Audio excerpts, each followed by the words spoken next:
Bonjour à toutes et à tous. Aujourd'hui, on va aborder l'affaire Sansal. L'arrestation de Boualem Sansal le 16 novembre 2024 à Alger a fait l'effet d'un séisme.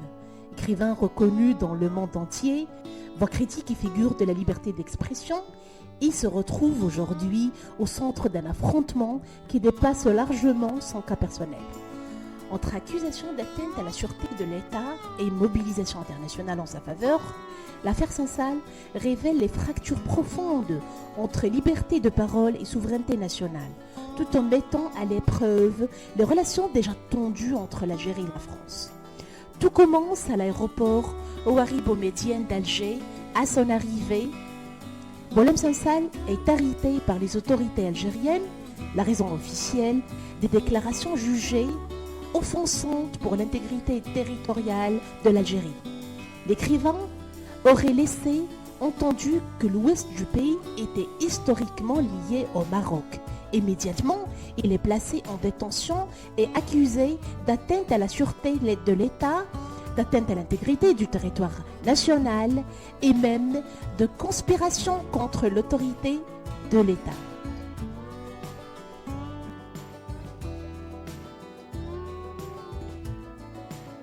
Le procès s'ouvre dans un climat de tension. Sansal est poursuivi sur la base de l'article 87 du Code pénal algérien, une disposition qui englobe toute action perçue comme une menace contre la stabilité du pays.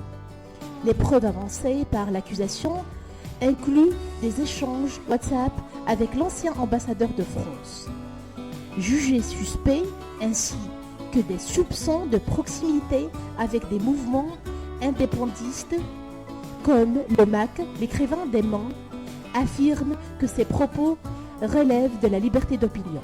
Une accusation d'intelligence avec une puissance étrangère pour avoir transformé des informations à un diplomate français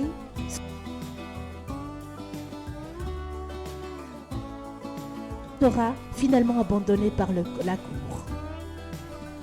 Le 27 mars 2025, le tribunal de Dar el-Baïda rend son verdict: 5 ans de prison ferme assortie d'une amende de 500 000 dinars algériens, soit environ 3 500 €. Une condamnation sévère, d'autant plus préoccupante que Boualem Sansal est âgé de 80 ans et atteint d'un cancer de la prostate. Son état de santé l'a contraint à plusieurs hospitalisations durant sa détention. Ses avocats, appuyés par la diplomatie française, plaident en vain pour une prise en compte humanitaire de sa situation. À Paris, la condamnation provoque l'indignation. Emmanuel Macron et le Quai d'Orsay dénoncent une décision incompréhensible et injustifiée et appellent à la clémence. À Bruxelles, le Parlement européen adopte une résolution exigeant la libération immédiate et inconditionnelle de l'écrivain. Alger réagit avec fermeté. Pour les autorités, ces réactions constituent une ingérence étrangère dans les affaires internes. Le président de l'Assemblée populaire nationale, Brahim Bourali, fustige ouvertement la position de l'Europe. Dans le monde littéraire et intellectuel, le soutien est massif. Amnesty International, Human Rights Watch, plusieurs prix Nobel de littérature se mobilisent. En France, des rassemblements sont organisés à Paris. Des figures politiques de droite et du centre réclament sa libération, tandis que certains partis de gauche sont critiqués pour leur silence. Au-delà du cas individuel de Sansal, cette affaire illustre des fractures profondes. Elle s'inscrit dans un contexte de relations algéro-françaises déjà tendues, notamment depuis la reconnaissance par la France de la souveraineté marocaine sur le Sahara occidental.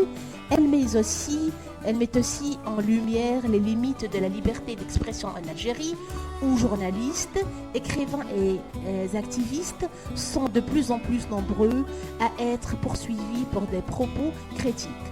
Pour certains analystes, L'affaire Saint-Saëns sert de signal politique, une manière pour Alger d'affirmer sa fermeté face à Paris, de resserrer le contrôle sur les discours publics et à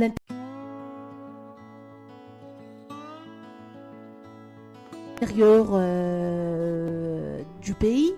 L'avenir de Boualem Sansal reste incertain. Sa famille introduit des demandes de grâce présidentielle via la diplomatie tchèque où vivent ses filles.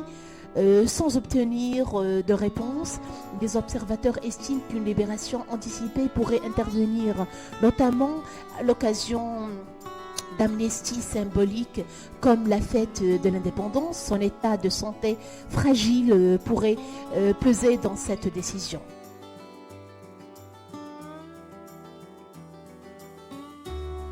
L'affaire Boualem Sansal n'est plus seulement le procès d'un écrivain, il est devenu un symbole, celui du dilemme entre souveraineté nationale et liberté d'expression.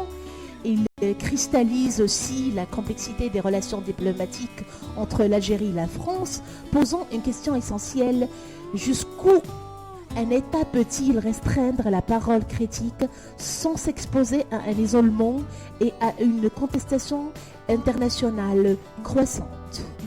Merci à vous et au revoir.